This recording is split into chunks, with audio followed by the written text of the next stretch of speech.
یہ ہمارا قصور ہے آپ سے پچھلی نسل کا کہ ہم ضروری دینی تعلیم کو آپ کی کنٹمپریری ایجوکیشن کے ساتھ انٹیگریٹ نہیں کر سکے. یہ ہمیں کرنا چاہیے تھا. یہ پچھلی نسلوں کا قرض تھا جو ان کو ادا کرنا چاہیے تھا. ایک مسلمان کے لیے ضرور ایک کیسے ہو سکتا ہے.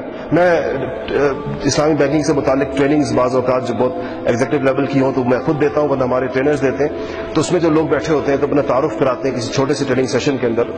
بینکوں کے بڑے لوگ بیٹھے, گروپ ہیڈز بیٹھے ہوتے ہیں, تو اپنے بتائیں گے کہ ہم فلانے ادارے سے پڑھے ہیں, میں نے لمس سے یہ کیا ہوا ہے, میں نے آئی بی اے سے یہ کیا ہوا ہے, اور میں نے یہ کیا ہوا ہے, اور 18 سال کی 20 سال کی تعلیم. تو میں ان سے کبھی کبھی کہتا ہوں اور سنتا ہوں, ان سب سے میں کہتا ہوں کہ ایک ایک فرد مجھے سورہ فاتحہ سنائے ذرا. سورہ فاتحہ کوئی بہت بڑا اونچا سوال تو نہیں ہے نا, یہ نماز کا لازمی جز ہے. کوئی رکعت نماز کی اس کے بغیر نہیں ہوتی ہے, ہر رکعت کی نماز کے اندر اس کو. تو میں نے کہتا ہوں کہ آپ نے سورہ فاتحہ, اس میں مجھے بالکل کوئی حجاب نہیں ہوتا, جو بھی ہو وہ ایک طرف سے شروع کرتا ہوں سورہ فاتحہ سننا.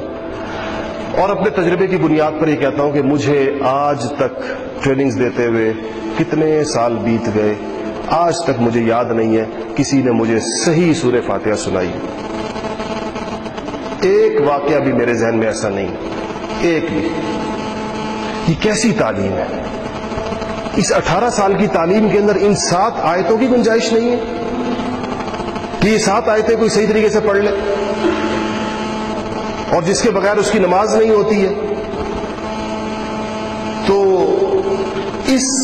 یہ ہمارا قصور ہے, آپ کا نہیں ہے. یہ آپ کی پچھلی نسلوں کا قصور ہے کہ ہم اس کو انٹیگریٹ نہیں کر سکے. اس نظام کا حصہ ہونا چاہیے تھا سارا کا سارا.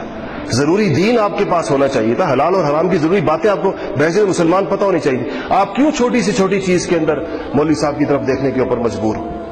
آپ کو خود پتہ ہونا چاہیے تھا. ہمیں تو یہ شوق بالکل بھی نہیں ہے کہ آپ ہر چھوٹی بات ہم سے پوچھیں اور جیسے ہم کہیں آپ ویسے کریں. ہم تو چاہتے ہیں کہ آپ کو خود پتہ ہونا چاہیے اور آپ کے پاس خود ایک شعور ہونا چاہیے. اس کے لیے میں محترم وائس چانسلر صاحب سے بھی گزارش کروں گا کہ اس کا بندوبست اپنے طور پر ہونا چاہیے. یونیورسٹیوں کے اندر کوئی ایک ایسا کورس ہونا چاہیے جس میں بنیادی دینی تعلیمات ہر اسٹوڈنٹ کے سامنے سے گزر جائیں. ہماری بنی ہوئی اسلامیات بدقسمتی سے اس کو پورا نہیں کرتی اس ضرورت کو. میں بھی اس نظام سے گزرا ہوں. مجھے آج تک یاد ہے کہ جب میں 9th اور 10th میں پڑھتا تھا تو ہماری اسلامیات کل 42 صفحات کی ہوتی تھی, 42 پیجز. اس کا مطلب کیا ہے کہ 21 پیجز کلاس 9 میں اور 21 پیجز کلاس 10 میں. اس میں 10 آیات ہوتی تھی, 10 احادیث ہوتی. آپ کو یاد ہوگا اگر آپ میں سے جو میرے ہم عمر بیٹھے ہیں, الراشی والمرتشی کلاہما فی النار انما الاعمال بالنیات, یہ وہ روایتیں اس زمانے کی یاد ہے جب ہم اسکول میں پڑھتے رٹا لگاتے تھے امتحان کے لیے. اور چند اخلاقیات کے اسباق ہوتے تھے, سچ بولنا چاہیے, امانت میں دیانت ہونی چاہیے, یہ نہیں, یہ سب چند 8-10 ٹاپکس. یہ اتنا دین تو ہماری زندگی کے لیے کفایت نہیں کرتا ہے رہنمائی کرنے کے لیے کہ 10 آیتیں مجھے آتی ہوں, 10 چھوٹی صورتیں آتی ہوں, اور 10 مجھے حدیثیں آدھے جملے والی آتی ہوں, اور اخلاقیات پر مشتمل کچھ چند ایک ٹاپکس ہوں, اور یہ میرا کل دین ہوگا. اور اسی 9th کے اندر مجھے آج تک یاد ہے کہ میری فزکس 950 صفحات کی تھی, میری کیمسٹری 800-900 صفحات کی تھی, میری بایولوجی 1000 سے کم صفحات کی تھی, میرا میتھمیٹکس 600-700 صفحات کا تھا. تو یہ علوم تو ہم نے بڑی تفصیل سے پڑھے تھے اس زمانے کے اندر. اسلامیات ہم نے 42 صفحوں کی پڑھی تھی. تو یہ ہمارے نظام کا سقم ہے اور ہمیں اس کی ذمہ داری قبول کرنی چاہیے. میں خود فیڈرل گورنمنٹ کی ایجوکیشن ریفارمز کمیٹی کا ممبر ہوں اور ہم اس ذمہ داری کو ہمیں قبول کرنا چاہیے کہ ہماری نالائقی ہے. ہم ابھی نئی نسلوں کو ایسا وہ کریکلم نہیں دے سکے جو ان کی دینی ضروریات پوری کرے.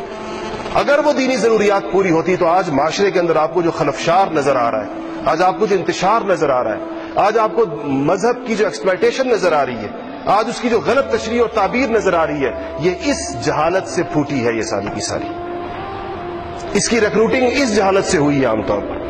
اگر اس پر صحیح معنوں کے اندر کام ہوا ہوتا اور اس کے اندر صحیح طریقے سے ہم نے اپنی سوسائٹی کو ایجوکیٹ کیا ہوتا تو آج ہمارے سامنے بالکل ایک اور معاشرے کا نقشہ ہوتا جس کو آج ہم خواب میں تو سوچ سکتے لیکن حقیقت میں